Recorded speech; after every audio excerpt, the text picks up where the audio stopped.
어서 오세요. 반갑습니다.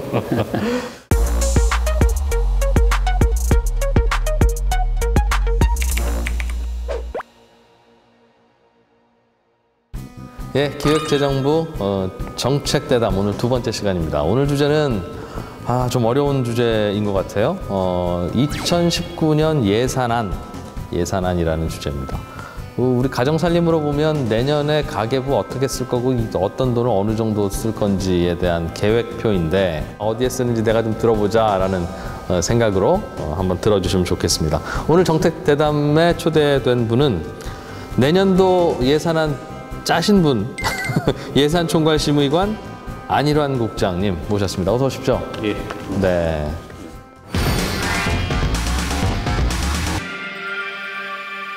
우리나라는 1년에 정부가 살림하려면 공무원도 월급도 줘야 되고 탱크도 사야 되고 그죠? 예. 뭐 도로도 필요하면 닦아야 되고 보도블록도 바꿔야 되고 하여튼 그런 거 다 합치면 1년에 얼마나 씁니까? 1년 예산안의 규모가 얼마예요 하는 질문이 그 질문이죠? 예. 내년도 예산안 기준으로는 470조 5천억. 근데 올해는 좀 많이 느는 거예요? 그럼 428조에서 470조면?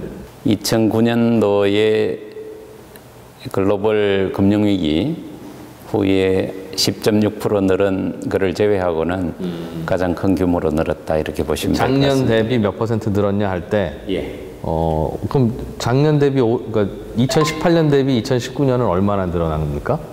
2018년 대비 2019년이 9.7% 늘게 됩니다. 예. 대개는 엄청난 불경기가 오거나 정부가 손 걷어붙이고 뭐 좀 진짜 일해야 되는 그런 때는 10% 넘게 늘리기도 하지만 보통 때는 그 정도는 안 늘리나 봐요.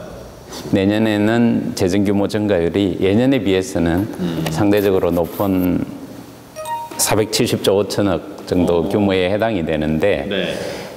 이렇게 내년도 재정 규모를 예년에 비해서 좀 많이 늘리게 된 배경을 간단히 설명을 드리면 크게 한 세 가지 정도를 고민했다고 보시면 될 것 같습니다.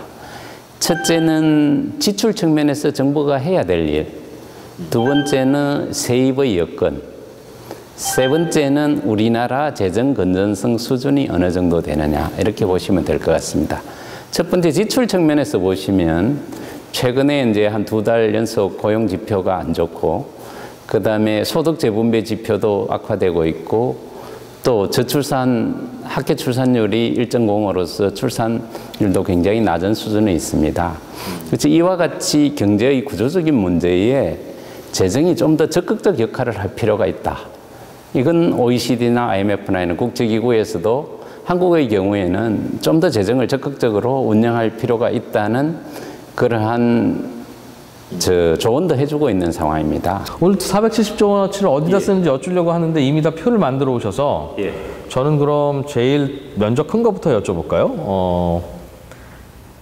한 4분의 1 정도보다 조금 더 쓰는 게 보니까 보건, 복지, 노동, 일자리 이런 예산이네요. 그러니까 이게 이른바 복지 예산이라는 겁니까? 가장 규모가 큰 게 복지 예산입니다. 보건, 복지, 일자리. 이쪽 예산이 162조 2천억 정도 되는데 내년이 금년에 비해서 한 17조 5천억 정도가 늘은 분야가 되겠습니다. 그럼 복지 예산 다음에는 행정이나 교육, 국방 이런 데가 추가로 차지하고 증가율로 보면 가장 높은 건 산업 쪽입니다. 산업, 그다음에 복지, 그다음 문화, 교육, 행정 이런 쪽이 증가율이 상대적으로 높은 분야가 속하고 낮은 쪽으로는 SOC 분야가 상대적으로 전년보다 낮은 수준에 이렇게 전체적으로 지원해 보는 데 있다 이렇게 보시면 될 것 같습니다. 교육, 국방 뭐 이런 거야 우리가 손댈 수 있는 거 아니니까 특히 국방은 탱크 좀 덜 삽시다 할 수 있는 건 아니니까요. 교육은 이게 선생님들 월급 주고 학교 페인트 칠하고 뭐 그런 건가요? 교육 예산 중에는 상당 부분이 지방교육재정교부금이라고 초중등 교육의 내국세의 20.27%를 저희들이 지방교육재정교부금으로 배분하고 있는데 그 돈을 갖고 초중등의 선생님 월급도 나가고 학교 시설 개선도 하고 이렇게 보시면 될 것 같습니다. 이거는 그럼 대부분 정해져 있는 예산이네요. 그 내국세의 20.27로 굳어져 있는 부분도 있지만 일정 부분은 대학에 지원하는 예산도 있습니다. 그래서 대학의 경쟁력 강화를 위한 예산도 여기 같이 들어있다. 여기 가장 면적 넓은 것 중에 올해 2018년에는 안 썼던 건데 2019년에는 이런 것도 쓸 거예요 하는 게 혹시 어떤 게 좀 있습니까? 지금 복지 부문 예산, 이게 이제 주로 사회안전망 예산인데 이 중에 내년도에 크게 늘거나 또 새롭게 하거나 이런 사업을 이 도표를 보고 좀 설명드리는 게 이해하시기 편하지 않을까 싶습니다. 가장 규모가 크고 극한 게 저소득층, 이 취약계층에 대한 지원입니다. 소위 말하는 맞춤형 급여라 해서 가장 어려우신 분들에게 생계급여를 주거나 주거급여, 그다음에 학생들에게 교육급여, 이렇게 맞춤형 급여를 주는데 이 중에 부양가족 의무기준 같은 게 있는데 그걸 완화를 해서 대상자를 대폭 확대했다. 친인척이나 혹은 자녀들이 어딘가에 살아 있으면 연락 끊겼고 서로 생활비도 안 대주고 이미 갈라섰는데도 불구하고 아유 그건 자식들한테 받아 쓰세요 해서 그동안 우리가 안 줬잖아요. 가족들 중에 중증장애인이 있거나 노인이 있거나 이런 분부터 부양가족 업무를 좀 완화해 나가는, 단계별로 완화해 가는 와중에 있다, 이렇게 보시면 될 것 같습니다. 두 번째로 좀 많이 한 것이 이제 우리 어르신들에 대한 지원입니다. 어르신들에 대한 소득 지원이 저희들 기초연금이라고 있는데, 기초연금을 금년에는 21만 원 드렸습니다만은 금년 9월부터는 25만 원으로 늘고, 내년에는 소득 하위 20%인 어르신들은 30만 원까지 기초연금을 올려주도록 되어 있습니다. 이게 한 부분이고, 두 번째는 소외계층에 대한 지원입니다. 그 부분이 크게는 이제 한부모 가족 있는데 여기에 해당되는, 금년에는 13만 원인데 내년엔 단가를 20만 원으로 올려준다. 그 다음에 보호종료 아동에게 자립수당을 월 30만 원씩 내년에 주기로 했다. 이런 얘기 들으면 정부 예산 좀 더 넉넉했으면 좋겠어요. 그 다음에 이제 고용안전망 쪽입니다. 그래서 저희들이 이제 실업을 하게 되면 실업급여를 받는데, 실업급여의 지급 기준을 평균 소득의 50%에서 내년에 60%로 올리고, 또 이걸 받는 기간도 30일 더 연장을 했습니다. 그래서 단가도 올리고 받는 기간도 좀 연장을 했고, 그 다음에 청년 구직활동 지원금이라 해서 청년들의 이제 직장을 구하고 있는 이런 상황의 어려움을 감안해서 그때는 이게 50만 원 6개월 정도 드릴 수 있도록. 저도 예전에 이때가 제일 힘들었어요. 저도. 그러니까 저 학교 다닐 때야 뭐 아르바이트해서 내용돈 하고 나면 뭐 되니까 큰 문제가 아닌데, 이때는 취업을 해야 되는데 취업이 안 되니 이게 손 벌릴 수도 없고, 그렇다고 어디서 돈이 나오는 것도 아니고. 그래서 우리나라 복지 수준이, 복지가 이제 규모는 제일 크고, 그다음에 현재로 봐서는 전체 지출의 34.5% 정도를 차지합니다. 34.5면 한 3분의 1 정도 뚝 잘라서 이런 쪽으로 쓴다는 거군요. 선진국은 이거보다는 복지 지출이 더 비중이 큽니다. 왜냐하면 연금이나 이런 게 도입되고 성숙됐기 때문에 우리는 아직 국민연금이 본격적으로 나가는 단계는 아니고, 그런데 이제 사회가 좀 성숙될수록 연금 지출이나 또 고령화되면 의료비 지출도 크고, 이렇기 때문에 복지 지출이 자연적으로 상당히 늘어나는 추세에 있다. 그 말은 매달 주는 걸 첫 해는 돈이 없어서 30만 원만 줬지만 내년에는 40만 원 드릴게요, 50만 원 드릴게요 하면서 늘어나는 겁니까? 아니면 대상자 자체가 많아져서 늘어나는 겁니까?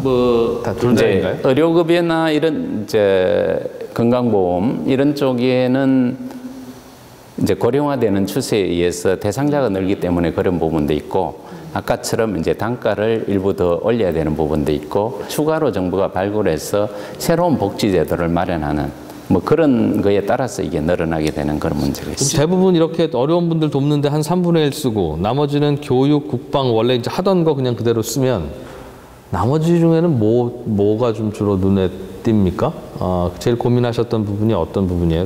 내년도에 저희들이 가장 역점을 둔 사업입니다.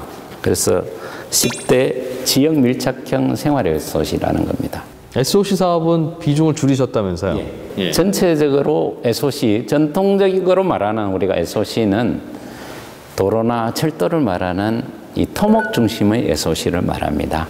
근데 우리나라에 이제 그동안 SOC 스탁을 많이 건설을 했기 때문에 SOC 스탁 수준은 거의 선진국 수준에 와 있습니다. 과거 산업화 시대에는 이 인프라 굉장히 중요했습니다. 근데 최근에 이제 저희들이 이 52시간으로 이렇게 되고 또 워라밸을 굉장히 국민들이 이렇게 이제 원하고 또 이런 상황에서 좀 더 우리 내년 예산을 통해서 국민들이 실제 체감하고 느껴지는 부분이 뭔가 더 달라져야 되겠다. 좀 더 지역 또 생활 밀착 이런 쪽으로 하면 이게 국민의 삶의 질에도 개선이 되고 또 지역의 일자리에도 도움이 되고 또 지역의 경제 활성화에도 좀 도움이 되는 그런 사업들을 내년에 집중적으로 좀 투자를 해서 국민들 내년 삶에는 좀 변화가 오도록 하는 게 이 생활밀착형 SOC입니다. 2, 3년 전만 해도 그거 도로 닦고 철도 뭐 놓고 하는데 들어갔던 그 돈을 이쪽으로 좀 돌리신 거예요? 대표적인 게 여가나 건강정진을 위한 시설입니다. 금년에 여름에 되게 더웠죠. 더우니까 이제 뭐 커피숍이나 스타벅스나 뭐 이런 데 굉장히 많은 사람들이 이제 몰려 있었는데 그 시간에 좀 더 우리가 주변에 도서관이나 체육관이나 이런 게 잘 정비되어 있다면 그 시절에 도서관, 지역에 가까운 도서관에 가서 책도 읽고 또 도서관이 지역 주민의 소통의 공간이 될 수도 있고 이렇게 좀 만들었으면 좋겠다 하는 차원에서 내년에는 도서관, 또 박물관, 그다음 체육관 이런 걸 대대적으로 좀 확충하는 그런 예산을 넣었습니다. 사실 말씀 들어보면 있으면 좋지. 그리고 좀 진작 좀 있을 걸 라는 생각이 드는 건데 왜 진작 안 했을까라는 생각도 들어요. 이게 이제 지역 밀착형이라는 게 지방 정부가 좀 더 관심을 가져야 되는 부분이었습니다. 지자체 관심을 가졌지만 재원 여건상 제대로 확충이 안 된 부분 이런 부분들을 이번에는 중앙 정부도 좀 같이 관심을 가져서 지자체와 협력해서 확충을 하는 게 필요하겠다. 과거에는 지자체들이 주로 했던 걸 정부가 좀 더 신경 쓰는 그런 차원이에요? 최근에 이제 복지시설이나 특히 미세먼지 이런 데 국민들 관심이 굉장히 높지 않습니까? 그럼 미세먼지를 좀 방지하기 위한 여러 가지 고민 중에는 이게 도시 숲을 잘 조성을 하면 도시 숲이 미세먼지를 완충시켜주는 기능도 있고 또 산업단지나 대도시 주위에는 이 차단숲이라 해서 이런 환경오염이나 미세먼지가 오는 것을 차단할 수 있는 숲도 저희들이 좀 고민을 했고 또 지방에 이런 태양광이나 이런 거를 민간이 설치를 하면 설치에 대한 보조금을 줘서 이런 부분도 좀 더 확산할 수 있도록 그런 것도 좀 고려를 했습니다. 알겠습니다.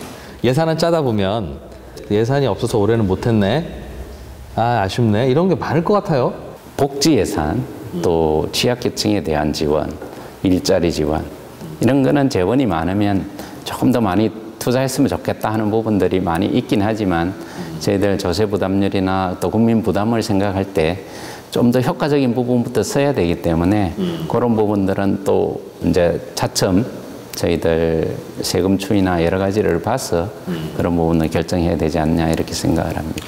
우리나라 이제 재정의 분야별 지출 비중 추이나 이런 걸 역사적으로 보면 과거 이제 성장 시대에는 경제 분야, 아까 말한 SOC나 농업, 산업, 경제 분야의 지출이 상당히 비중이 높았고요.